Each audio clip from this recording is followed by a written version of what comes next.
주보 있으신 분들은 뒤쪽에 이달의 암송 말씀을 봐주시고, 없으신 분들은 앞에 PPT를 봐주시겠습니다. 네, 자, 5월 암송 구절을 다 같이 읽기를 시작하겠습니다. 데살로니가 전서 5장 15절 말씀. 삼가 누가 누구에게든지 악으로 악을 갚지 말게 하고 서로 대하든지 모든 사람을 대하든지 항상 선을 따르라. 아멘. 우리 한 번 더 해볼까요? 한 번 더 우리의 신앙을 담아 큰 소리로 다 같이 읽기를 시작하겠습니다. 데살로니가 전서 5장 15절 말씀. 삼가 누가 누구에게든지 악으로 악을 갚지 말게 하고 서로 대하든지 모든 사람을 대하든지 항상 선을 따르라. 아멘. 부모님들 먼저 암송하시고요. 그리고 댁에 있는 자녀들과 함께 온 가족이 암송하셨으면 합니다. 현실 감각이라는 말이 있습니다. 이 무슨 뜻인지 다 아실 것 같습니다. 이미 우리 모두는 학교, 회사, 사업 등 이 사회생활을 하고 있기 때문에 현실 감각이 예민하고 정확한 사람은 그만큼 사회에 적응하는데 어려움이 없고 어려움이 있어도 곧잘 극복하며 살아가게 됩니다. 이 반면에 현실 감각이 둔하면은 최악의 경우에는 사회에서 도태될 수도 있습니다. 이 그만큼 현실을 자각하며 살아가는 것이 중요한 것 같습니다. 그런데 이것뿐만 아니라 자신의 영적 현실을 자각하며 살아가는 것도 대단히 중요합니다. 현재 자신이 처한 영적 현실과 존재 목적 그리고 그 사명을 잘 파악하며 살아가는 성도는 어느 나라 어느 지역에 가서 살아도 신앙이 건강하게 자라고 찾아오는 어려움을 잘 극복하며 살아가게 됩니다.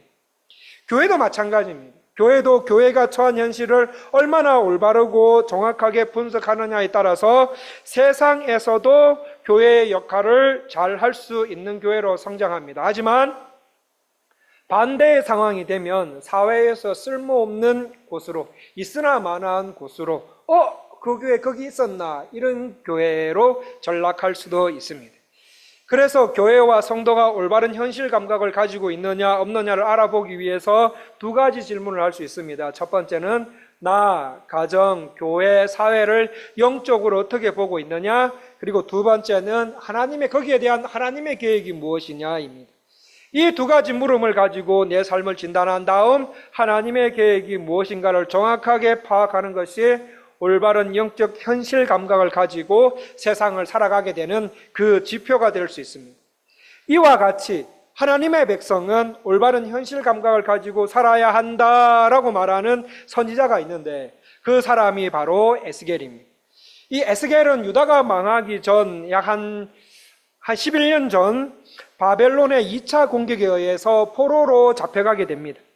일찌감치 바벨론 땅에 노예로 잡혀가서 자신의 나라 이 유다의 회복을 기다리고 있었던 사람입니다. 아마 이 바벨론에 잡혀갔던 유다 사람들은 무척이나 당황했을 것 같습니다.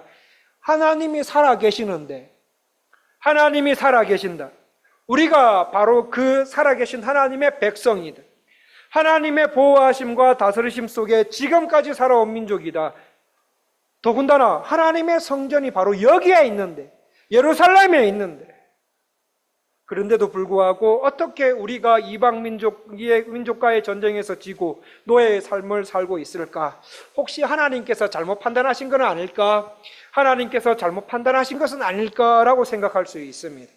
그래서 유다 사람들은 빨리 하나님께서 잘못하셨음을 인정하시고 좀 예루살렘으로 하루빨리 돌아가게 해주실 것을 간절히 바라고 있었습니다. 그러나 세월이 가면 갈수록 하나님의 잘못이 아닌 것으로 점점 밝혀지기 시작합니다. 한 해가 지나가고 두 해가 지나가고 세 해가 지나가도 유다 사람들은 예루살렘으로 돌아가지 못하고 있다가 11년이 지나고 난 다음에 유다가 완전히 패망했다, 완전히 망했다는 소식을 듣게 됩니다. 이 소식을 듣고 하나님께서 잘못 판단하신 것이 아니구나, 하나님께서 잘못 판단하신 것이 아니라 이게 우리 유다, 이게 하나님 백성들과 하나님 백성들이 있는 공동체의 현실이구나 라는 것을 깨달으며 노예 생활을 하게 됩니다. 이때 하나님께서는 에스겔 선지자를 부르셔서 사명을 주십니다. 하나님께서 주신 에스겔의 사명이 무엇입니까? 첫 번째, 유다 백성들이 바벨론에 끌려온 것은 하나님이 안 계신 증거가 아니라 하나님이 바로 살아계신 증거임을 드러내는 것. 두 번째, 유다 나라가 전쟁에 지고 바벨론에 끌려와 노예로 사는 것은 하나님 백성인 자신들이 지은 죄 때문임을 선포하는 것. 세 번째, 그러므로 다시 하나님의 백성으로서의 삶을 회복하는 일은 우리의 진정한 회개와 하나님의 용서하심이다. 그러므로 용서함을 받고 하나님 말씀을 청종하는 생활을 하면서 하나님께서 준비하신 그 새 예루살렘을 바라보며 이 땅에서 살아가도록 인도하는 일이 에스겔 선지자의 사명이었습니다. 오늘 읽으신 말씀 성도님들께서 너무 잘 아시는 내용입니다. 익히 많이 들어오신 내용입니다. 그래서 배경 설명은 드리지 않고 한 주간의 본문을 읽으면서 생긴 두 가지 질문이 있었습니다. 그 두 가지 질문을 중심으로 말씀을 나누셨으면 좋겠습니다. 첫 번째 질문이 뭐냐면, 왜 골짜기에 있던 마른 뼈들이 군대로 살아났을까입니다. 1절 말씀을 보시면 하나님께서는 에스겔을 그발 강가 텔 아빕 부근에 있는 아주 넓은 골짜기로 데려가십니다. 그리고 에스겔은 그 골짜기에 끝이 보이지 않게 쌓여 있는 뼈들을 보게 됩니다. 그 뼈들을 보자마자 에스겔은 와, 많다. 어떻게 저렇게 많을 수가 있을까? 뼈들이 진짜 많다. 말라 비틀어진 뼈들이 골짜기에 가득하다 라고 반응을 합니다. 그리고 하나님께서는 에스겔에게 그 뼈들에게 대언하게 하십니다.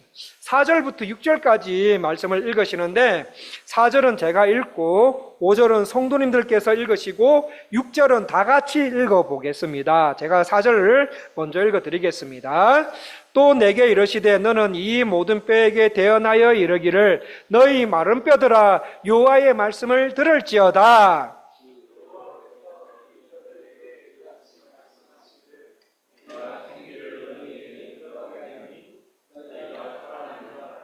너희 위에 힘줄을 두고 살을 입히고 가죽으로 덮고 너희 속에 생기를 넣으리니 너희가 살아나리라. 또 내가 여호와인 줄 너희가 알리라 하셨다 하라. 아멘. 에스겔은 하나님 말씀에 순종하여 뼈들에게 대언합니다. 대언하니까 어떻게 됩니까?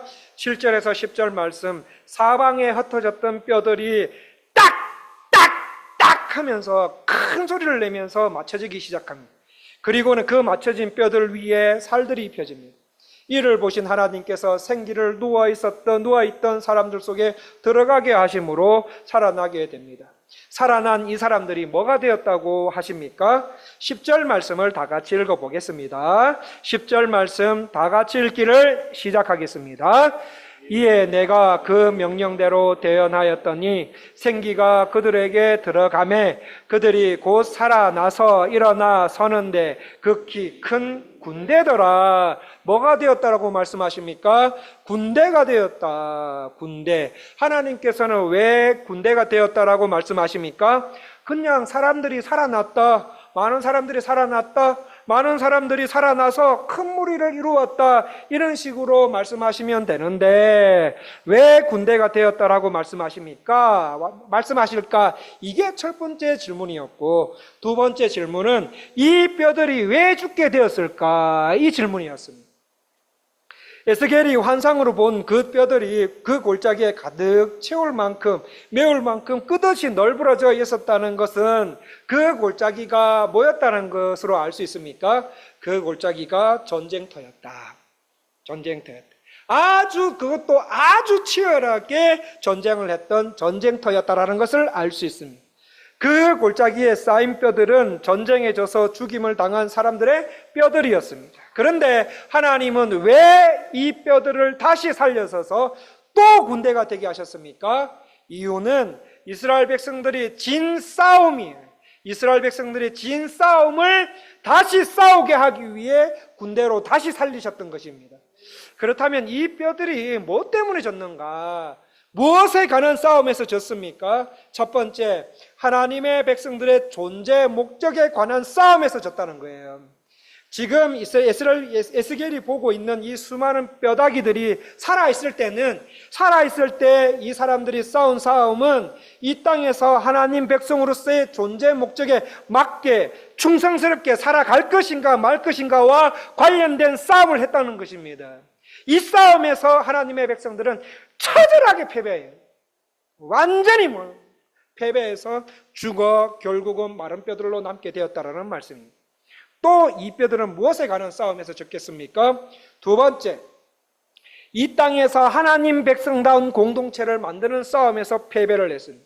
그러니까 지금 에스겔이 보고 있는 이 수많은 뼈들은 이스라엘 하나님 백성들의 뼈인데, 겉으로 보기에는 이들이 바벨론과의 전쟁에서 져서 저렇게 많은 뼈들로 남아 있는 모습으로 보이지만 실상은 뭐에 대한 싸움에서 졌기 때문입니까? 이 땅에서 하나님 백성으로서의 존재 목적을 가지고 살아가는 것과 하나님 백성다운 공동체를 만드는 싸움에서 졌기 때문에 죽어서 지금 마른 뼈들의 상태가 되었다라는 말씀입니다. 그렇다면 에스겔서가 구약이잖아요. 구약 성경이잖아요. 그렇다면 구약 시대를 살고 있는 하나님의 백성들의 존재 목적이 무엇이었는가? 그게 궁금합니다. 성도님들, 무엇이었겠습니까? 구약의 하나님의 백성들의 이 존재 목적이 무엇일까? 그것을 알기 위해서 우리 구약 110쪽 좀 넘겨주시겠습니까? 구약 110쪽에 있는 출애굽기 19장 4절에서 6절 말씀을 우리 한 번만 찾아서 읽어보도록 하겠습니다.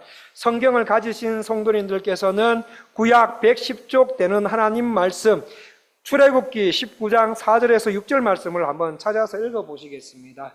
마찬가지로 4절은 제가 읽어드리고 5절은 성도님들께서 읽으시고 6절은 다 같이 읽어보시겠습니다. 자, 다 찾으셨다면 제가 먼저 4절을 읽어드리겠습니다. 내가 애굽 사람에게 어떻게 행하였음과 내가 어떻게 독수리 날개로 너희를 업어 내게로 인도하였음을 너희가 보았느니라.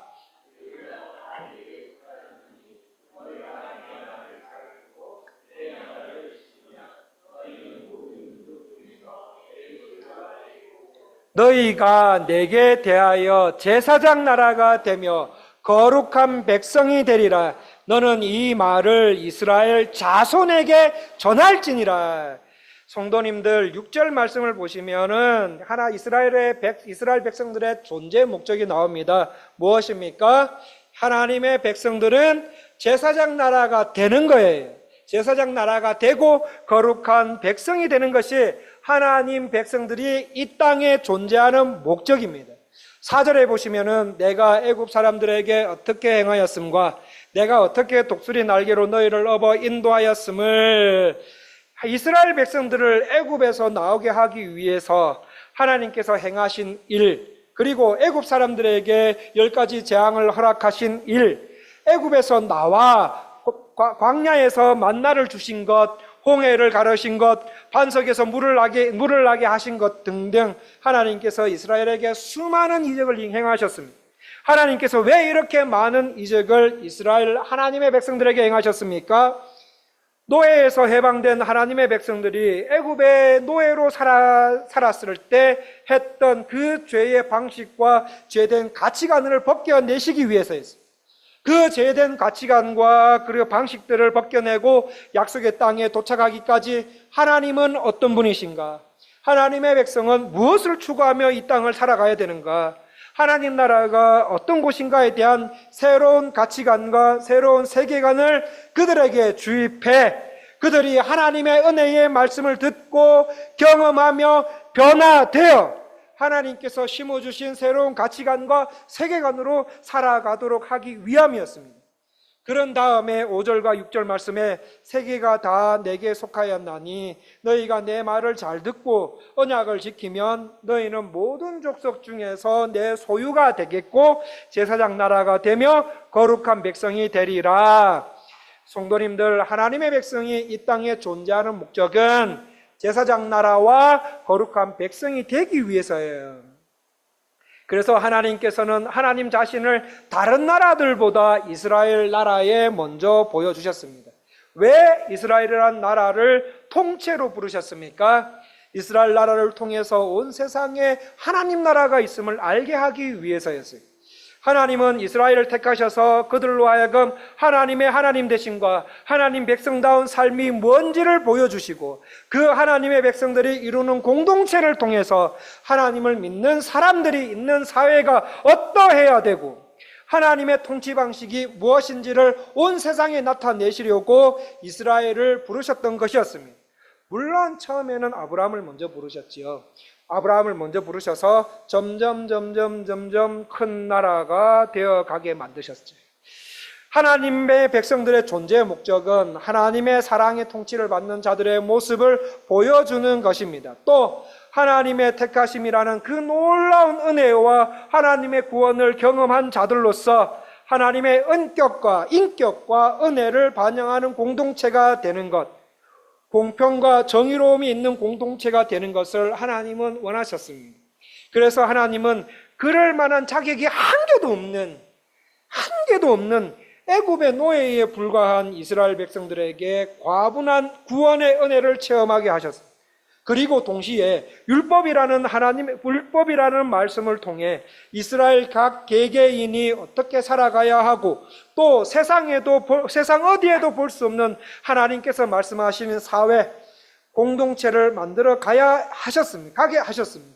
그래서 하나님은 애굽의 종살이로부터의 해방, 그리고 10가지 재앙, 첫 번째 유월절 밤의 기적, 홍해 바다를 걷는 일, 광야에서 불기둥과 구름기둥으로 인도받는 일, 40년간 만나를 끊이지 않고 먹이신 일 등등, 하나님께서는 이스라엘 백성들에게 부여하신 존재 목적과 하나님 나라 백성으로서의 삶과 사명을 이스라엘 백성들이 절대로 잊지 못할 방식으로 역사하셨는데, 하나님의 백성들은 어떻게 했습니까? 빨리 잊어버려도 너무너무 빨리, 이래도 되나 싶을 정도로 너무너무 빨리 잊어버립니다.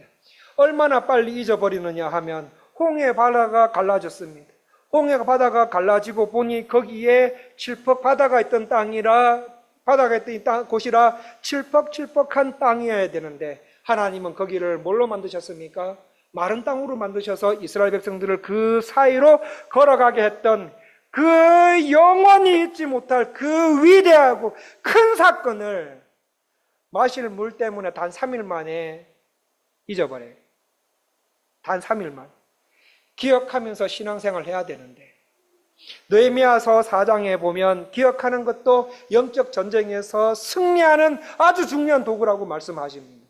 기억하면 살 수 있는, 하나님을 기억하면 승리할 수 있는, 이 땅에서 어쩌면 우리가 하나님의 구원과 일하심, 예수 그리스도의 십자가와 부활을 기억해내느냐 못하느냐가 예수님께서 거두신 승리를 나도 맛보느냐 맛보지 못하느냐의 싸움일 수 있습니다. 처음 내가 예수님을 믿기 시작한 날로부터 세상을 떠나는 날까지 이 모든 것이 하나님의 은혜라는 사실을 잊지 않기 위해 성령님과 함께 동행하면서 내 정신을 똑바로 세워야 됩니다. 하나님이 알아서 하시겠지? 아니요. 하나님이 알아서 하시는 건 알아서 하시지만 우리 인간에게 일임한 거는 우리가 해야 돼요. 그 중에 하나가 뭐냐? 내 정신을 똑바로 세우는 거예요. 마치 나를 세우듯이 내 정신을 똑바로 세우고 길을 쓰면서 자신을 쳐서 죽게 복종시키고, 그렇게 깨어난 의식 위에 나의 삶을 올려놓으려는 노력을 부단히 해야 이 땅에서 성도로서 사라지지. 그냥 되는 대로 설렁설렁 사라지는 것이 아니라는 것을 여러분 기억하셔야 됩니다. 기억하지 못하고 있으면 쉽게 잊혀지고 쉽게 옛생활로 돌아가게 됩니다. 하나님께서 원하시는 그 신앙의 자리까지 하나 가는데도 죄의 파편이 있는 우리는 얼마나 그게 힘듭니까? 그런 반면에 다시 옛생활로 돌아가는 일은 어떻습니까? 금방입니다. 금방. 새벽기도 나오기로 결정하신 거 잘하십니다. 그러나 새벽기도가 생활화되기까지는 오랜 시간이 걸립니다. 그런데 새벽기도 나오시다가 다시 새벽기도 안 나오시는 옛 모습으로 돌아가는 것 3일이면 됩니다. 금방입니다. 하나님의 은혜를 경험하는 것 얼마나 복됩니까? 그런데 그 은혜를 잃어버리고 죄 짓는 옛 생활로 다시 돌아가는 데는 단 3분이면 됩니다. 금방입니다. 하나님은 이스라엘 백성들이 영원히 잊지 못할 구원의 역사들을 시시때때마다 경험하게 하셨습니다. 누군가에게는 복된 소식으로, 누군가에게는 좋은 일로, 누군가에게는 자신이 하던 일이 갑자기 막힘을 당하는 일로, 누군가에게는 아픈 일을 통해 하나님의 함께 하심과 하나님의 뜻하심과 원하심을 알게 하시면서 거기에서 건져 주십니다. 하나님의 때가 되어서 그 상황에 건져 주시고 낫게 하신 분이 하나님이심을 본인도 알고 있고 가족들도 알고 있고 지인들도 알고 있습니다. 교회 성도님들도 같이 신앙생활하는 성도님들도 알고 있습니다. 알았으면은 건져 주시고 나를 낫게 하신 후에도 그 하나님의 은혜를 계속 생각하며 겸손해지고 낮아지고 자기 부정하고 하나님 원하면서 하나님 원하시는 모습으로 변화되어 가야 되는데 어떻습니까? 조금만 시간이 지나면은 하나님의 은혜를 쉽게 잊어버리면서 살아서 건져주신 전과 후가 점점 똑같아지는 삶으로 돌아가는 삶. 이렇듯 하나님의 백성들은 그 구원과 은혜를 빨리 잊어버리는 삶의 길로 갑니다. 이 말은 하나님의 말씀을 듣고 읽지만 나 자신을 하나님 말씀하시는 삶으로 변화시키지는 않더라. 말씀을 듣고 읽고 하나님의 은혜와 구원을 맛보며 살아가는데 정작 자신은 하나님께서 원하시는 삶으로 변화시키지 않고 죄된 생활을 잠시 끊었는데 다시 이어가지고 끝내 끊어내지 못하고 계속 살더라입니다. 결국 이것 때문에 이스라엘은 망하게 된 거였어요. 성도님들, 이스라엘과 유다가 진짜 망한 것은 아수르와 바벨론과의 전쟁에서 져서 망한 게 아닙니다. 하나님 백성의 존재 목적에 따라 사는 삶에서 패배했기 때문에, 그들은 삶에서 패배했기 때문에, 오늘날 교회가 세상에서 짓밟히는 것은 교회 내 좋은 음향시설, 세션이 좋아서 신앙 성장을 위한 프로그램이 좋아서가 아닙니다. 나는 하나님의 백성이다라고 고백하는 사람들이 하나님 말씀을 자신의 삶의 현장에서 나타내는데 실패하고 있기 때문에 거짓말하고 자신도 속이고 남도 속이고 이 정도 죄는 세상 사람도 작게 여기는데 교회에서 함께 신앙생활하는 사람들에게 해도 되지 뭐. 이 정도 죄 안 짓고 살아가는 사람이 어디 있냐. 교회에서 예배 잘 드리면 뭐합니까? 내가 은혜 장로교회에 다니는 사람인 것을 세상 사람들이 다 아는 자리에 가서도 죄된 본성을 여과 없이 내보냅니다. 내가 누군지 아냐? 왜 당신한테 내가 이런 대접을 받아야 되는데? 당신이 사장이면 다야 하면서 자신이 조금만 무시당하는 느낌만 받아도, 손해보는 듯한 느낌을 받아도 죄된 열기를 막 있는 열기 없는 열기 다 내는 바람에 나 저 은혜 장로교회 안 갈래. 은혜 장로교회는 안 갈래. 다른 교회는 가자.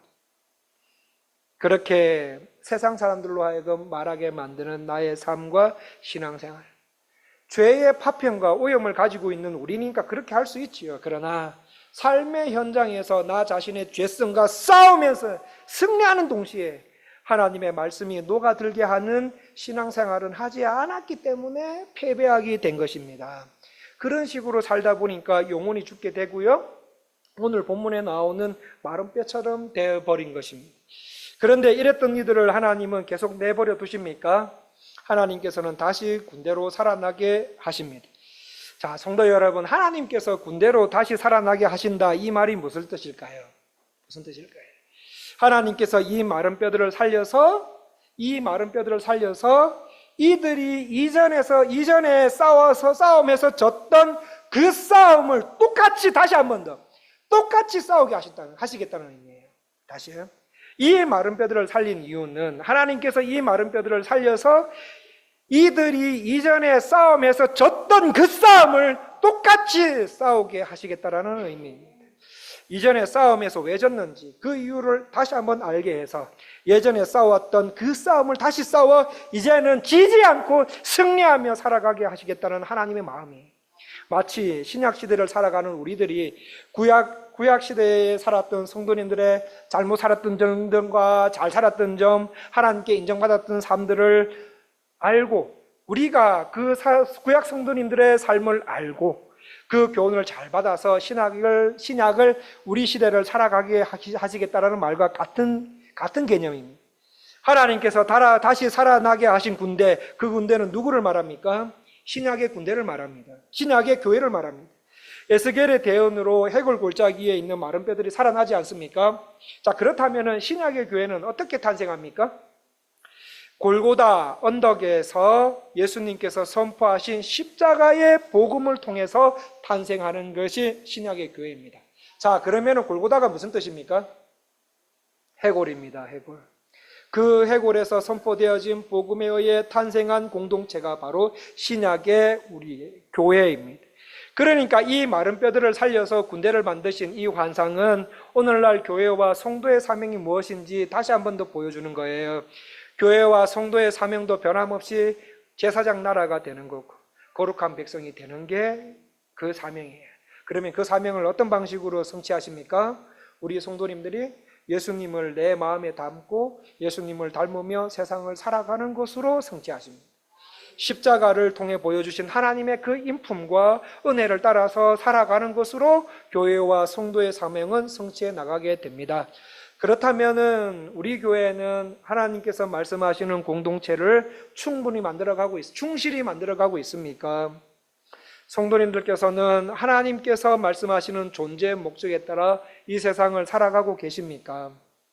저와 성도님들은 하나님께서 말씀하시는 존재 목적대로 살아가는 것과 하나님의 백성다운 교회 공동체 만드는 이 싸움에 우리는 승리하고 있습니까? 이 세상은 영적 전쟁터인데 전투 중이라는 사실도 모르면서 세상에 눈에 보이는 것들을 찾고 바라보며 살아가지는 않으십니까? 그래서 이 전쟁에서 지고 있거나 아니면 죽어가고 있지는 않습니까? 그렇다면 성도님들과 우리 교회가 이 싸움에서 승리하려면 어떻게 해야 됩니까? 첫 번째, 성도님들 싸움을 시작하셔야 돼요. 성도님들 싸움을 시작하셔야 됩니다. 주일 예배에 와서 이 자리에 앉아 있다가 가는 걸로는 만족하지 마시고 우리의 삶 속에서 하나님께서 나를 이 땅에 살게 하신 그 존재 목적대로 가셔야 되는 거예요.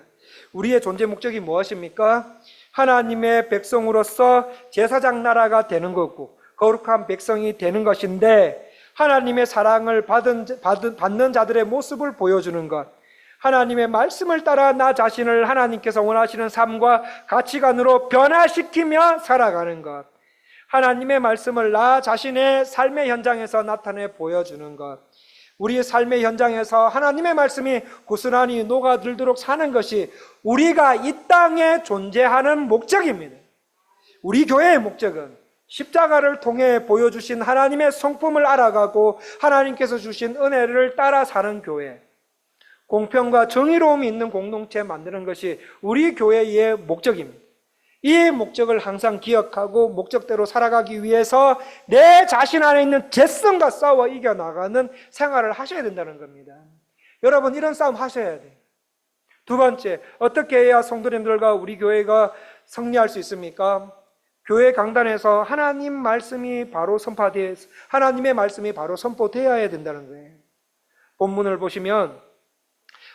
보시면 참 희한한 게 뭔가 하면 에스겔은 하나님께 말씀을 받지 않습니까? 그러면은 하나님의 말씀을 받은 대로 에스겔은 뭘 하는가 하면 그대로 선포해요. 그대로. 글자 수는 안 따져봤지만 거의 하나님 말씀하시는 그 단어 글자 수하고 에스겔이 말씀 그거 받아서 선포한 그 숫자하고 거의 같은 것 같아요. 글자 수가. 그만큼 뭐 했다는 말입니까? 에스겔은 하나님께서 말씀하신 대로 그대로 선포했다는 거예요. 그대로. 하나님께서 주신 말씀 그대로 선포할 때 죽어 바짝 말라 비틀어진 뼈들이 살아나게 됩니다. 그런데 성도님들, 성도가 성도 자신의 목적에 맞게 사는 그 싸움하지 않고 교회 강단에서는 하나님의 말씀이 그대로 선포되지 않으면 어떻게 되겠습니까? 그 교회와 성도는 아주 빠르게 해골 골짜기가 될 거예요. 성도는 성도대로 해골되고 교회, 그 해골이 모여있는 교회는 그 해골 교회가 될 거예요. 해골 골짜기가 될 것입니다. 그렇다면 우리는 어떻게 해야 하는가? 여기에 대해서 우리가 어떻게 할 수 있는 일은 무엇인가? 사실 성도님들, 여기에 대해서 우리가 할 수 있는 일은 없어요. 우리는 할 수 있는 일이 없어요. 하나님께서 하셔야 됩니다. 하나님께서 하셔야 됩니다. 그런데 본문을 보십시오. 본문을 보시면 하나님께서 직접 하시지도 않으세요. 않으세요. 어떻게 하십니까? 사람을 통해서 하십니다. 어떤 사람을 통해서 하십니까? 성령에 감동된 사람을 통해서 하시더라고요. 성령에 감동된 목사를 통해 말씀을 대언하게 하실 때 죽은 마른 뼈들이 살아나게 됩니다. 성령에 감동된 교역자님들을 통해 대언하실 때 살아나게 됩니다. 성령에 감동된 주일학교 교사 선생님들, 구역장님들을 통해 말씀이 그대로 대언하실 때 반아이들과 구역원들이 살아나게 됩니다. 성령에 감동된 사람을 통해 그 공동체의 현실을 보게 하십니다. 1절 말씀 다시 한번 보십시오. 하나님께서는 에스겔에게 감동하셔서 당시 이스라엘 공동체의 현실을 보게 됩니다. 성도 여러분, 어떨 때 우리의 현실을 바로 볼 수가 있습니까? 성령의 감동이 될 때예요. 성령의 감동이 될 때. 그렇다면 성도님들께서는 성령의 감동이 되어 자신의 영적인 현실을 보고 계십니까? 보시니 어떻습니까? 훌륭한 군사로서 하나님 앞에 서 계십니까? 아니면 죽어가고 있습니까? 아니면 해골입니까?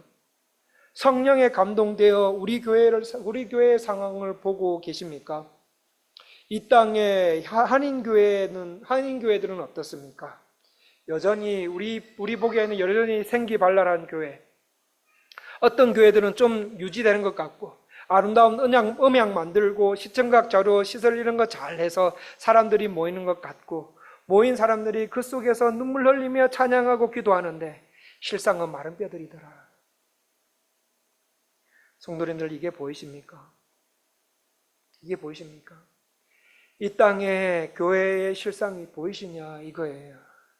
물론 다는 아니겠지만 한국 교회를 포함한 해외 한인 교회 한 교회당 나는 구원받았다고 확신 있게 말하고 지금까지 성실히 봉사해온 사람들의 70% 이상이 가짜 성도다, 해골이다라고 통계가 나오고 있는데 하나님은 오늘 어떻습니까?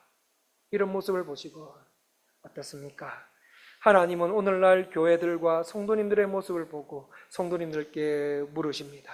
3절 말씀을 다 같이 한번 읽어보겠습니다. 3절 말씀 다 같이 읽기를 시작하겠습니다.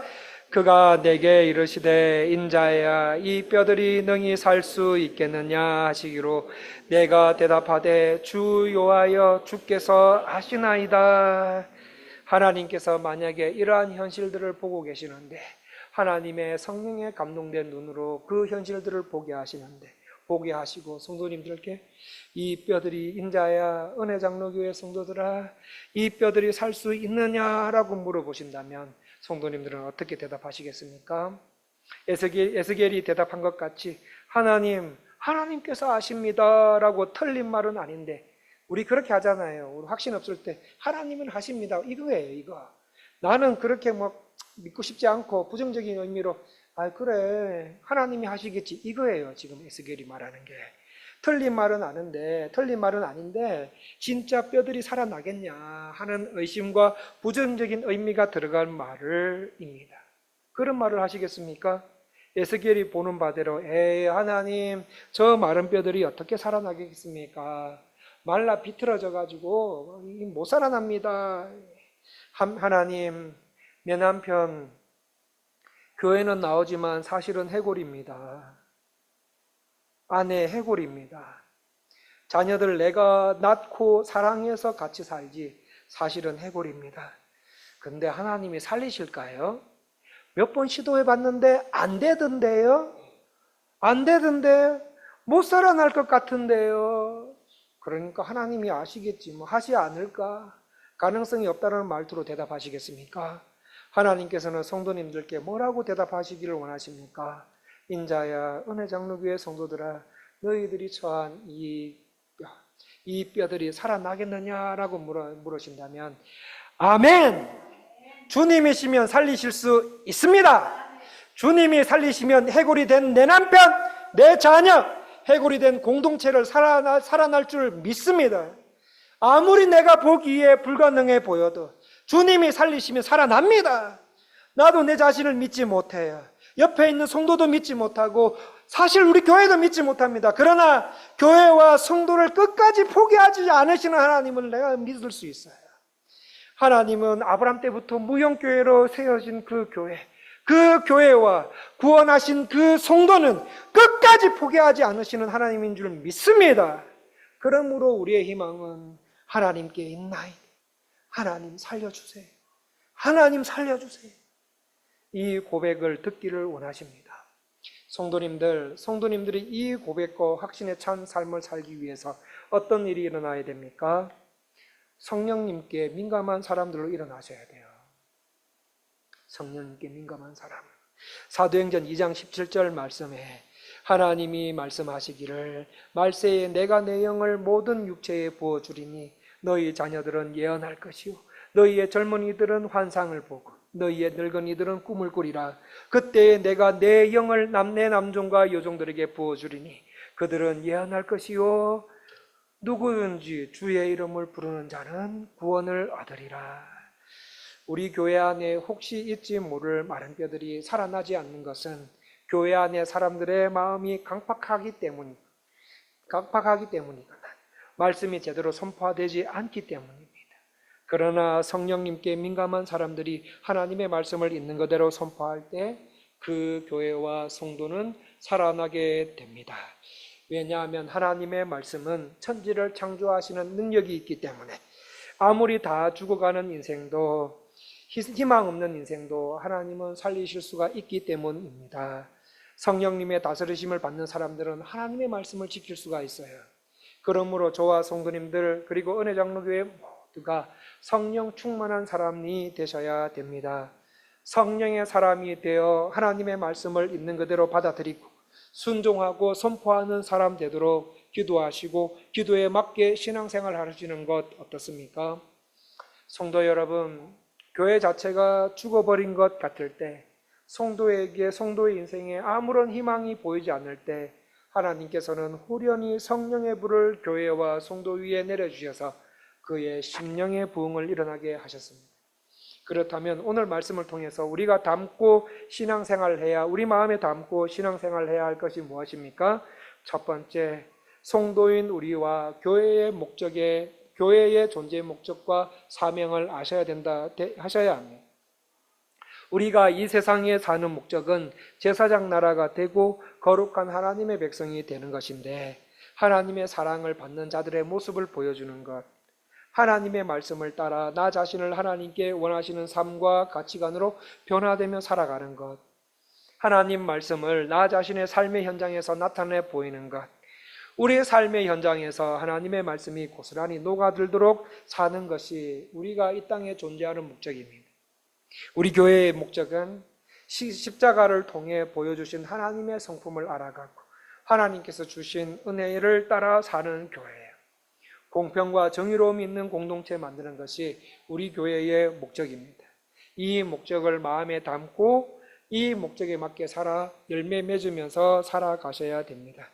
두 번째, 우리 교회 공예배뿐만 아니라 여름 성경학교, 수련회, 비전트리, 구역예배, 주일학교 예배는 말씀을 진지하게 나누는 기간들이 되어야 됩니다. 여름 사역하는데 왜 대대적으로 홍보하지 않냐? 재미있는 프로그램을 해야지 더 많은 아이들이 오지 않냐?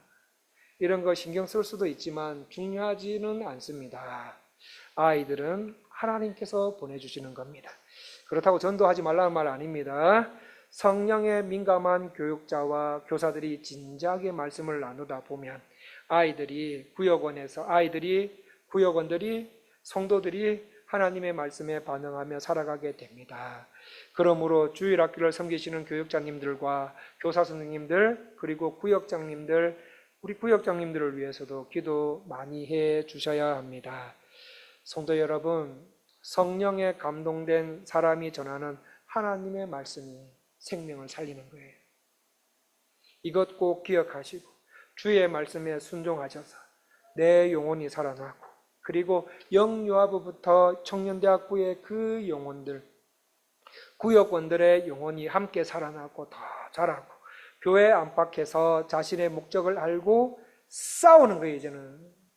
싸워서 이제는 더 이상 좀 지지 않고 승리하며 살아서 우리가 가는 곳마다 하나님 백성다운 공동체가 만들어지는 그 귀한 즐거움을 맛보게 되시는 저와 성도님들 다 되시기를 간절히 원합니다. 기도하겠습니다. 하나님 아버지, 나의 영적, 육적 현실을 바로 보게 하여 주시옵소서. 영적, 육적 현실을 바로 보는 성도 되기 원합니다. 성령에 민감한 사람 되기 원합니다. 하나님의 말씀이 생명을 살리는 줄 믿고 주의 말씀에 순종하는 주의 백성들 되게 하여 주시옵소서. 예수님 이름으로 기도합니다.